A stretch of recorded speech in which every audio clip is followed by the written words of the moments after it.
Get out of the city and into an adventure that moves the whole family.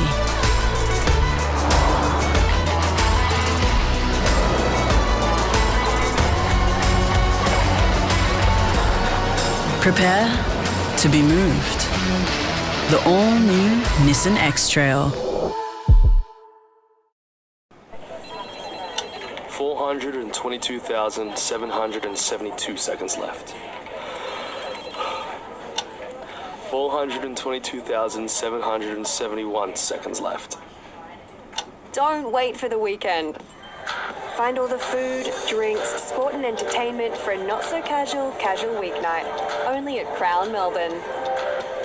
Patrons must be 18 plus. Crown practices the responsible serving of alcohol. See Crown website for entry conditions. A LISTNR production. A new motion to oppose the Southern Winds project and another weather warning from the Bureau. Good morning, it's Amy Ross with a Limestone Coast local news update. Some wet weather and a chance of a thunderstorm across the region today. We're heading for a top of 14 in Mount Gambier and 14 in Narracourt. A motion should be introduced to State Parliament next week officially opposing the proposed offshore wind farm project off the coast of Port Macdonald. SA Best member of the Legislative Council, Connie Benaros, is leading the way. She says it's a matter of urgency that they lodge objections with Canberra about the proposed wind zone. She says should the project go ahead, there will be too many implications for the region's booming rock lobster industry. We've got another day of gusty winds ahead with a strong weather warning issued for the lower southeast coast. We'll be seeing winds of up to 30 km an hour in Robe and Port Mac. New data reveals a record number of migrants are calling South Australia home, but some are concerned the influx is putting added stress on the already tight housing market. Eliza Owen from CoreLogic has told Seven, more and more people are making the move to the state. It's been an extraordinary period of migration for South Australia, with the 2022 figures showing almost 24,000 in net overseas migration, compared to a previous decade average closer to 12,000.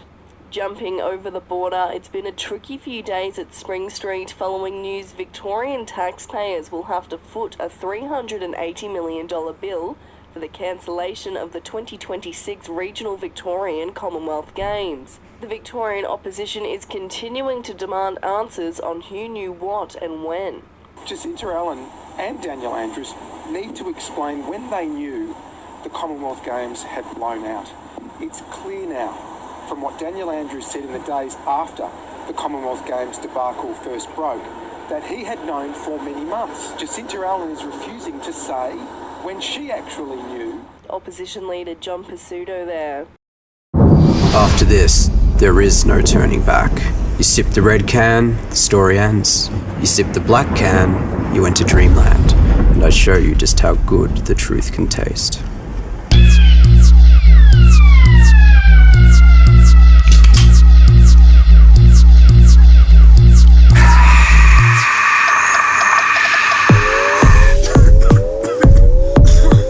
Take the Pepsi Max Taste Challenge.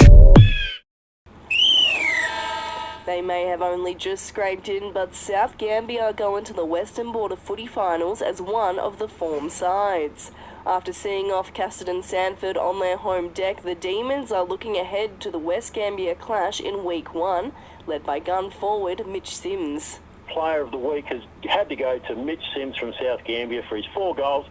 He ran, he presented all day, he really had a good defensive game working as well, putting pressure on the backman actually of Casterton. Really didn't want to let that ball out of their forward line, and when it was close he really showed leadership and was directing traffic.